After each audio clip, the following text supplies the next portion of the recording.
Hello guys, എന്റെ പുതിയ വീഡിയോയിലേക്ക് സ്വാഗതം. ഇന്ന് നമ്മള് മട്ടൻ ബിരിയാണി ഉണ്ടാക്കാൻ പോവാണ്. അമ്മ മട്ടൻ ബിരിയാണി ഉണ്ടാക്കുന്നത് കാണിച്ചു തരും. അമ്മ സ്റ്റൈലിൽ നമുക്ക് ഉണ്ടാക്കാം.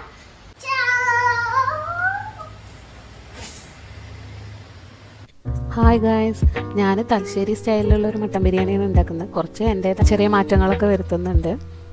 2 സ്പൂണ് നെയ്യ് ഒഴിച്ച് അണ്ടിപ്പരിപ്പും മുന്തിരിയും വറുത്തെടുത്തു. ആ നെയ്യിൽ തന്നെ കുറച്ചും കൂടി വെളിച്ചെണ്ണ ഒഴിച്ചിട്ട് 4 സവാള അതിൽ വറുത്തു.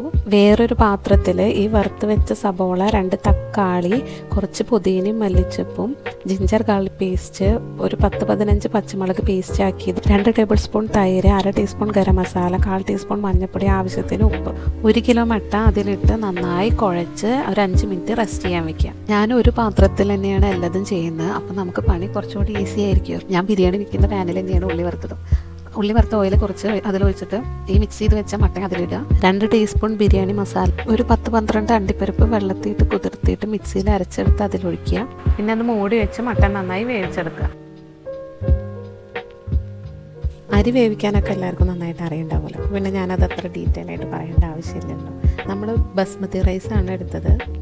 ആദ്യം നമ്മൾ മട്ടൻ ഇട്ടു, അതിൻ്റെ മുകളിൽ റൈസ് ഇട്ടു, പുതിനയും മല്ലിച്ചപ്പും ഇട്ടു, വറുത്ത് വെച്ച അണ്ടിപ്പരിപ്പ് മുന്തിരി ഇട്ടു, സവാള വറുത്തത് കുറച്ച് മാറ്റി വെച്ചിട്ടുണ്ടായിരുന്നു അതിട്ടു, പിന്നെ നെയ്യ് ഒഴിച്ചു.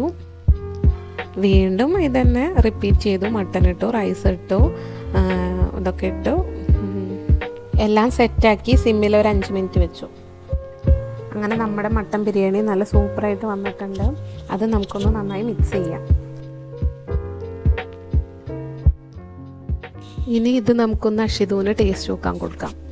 എന്താ അവൻ പറയാമെന്ന് നോക്കാമല്ലോ. അങ്ങനെ അമ്മയുടെ മട്ടൻ ബിരിയാണി കഴിഞ്ഞിട്ടുണ്ട്. നമുക്ക് ടേസ്റ്റ് ചെയ്തോക്കാം. സോഫ്റ്റ് ആയിട്ടുണ്ട്.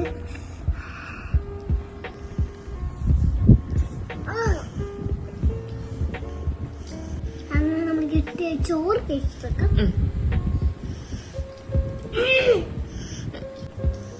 ടേസ്റ്റ് എടുക്കാം. നിങ്ങളുടെ സമയമില്ല, എനിക്കത് കഴിക്കണം. അപ്പൊ ബൈ.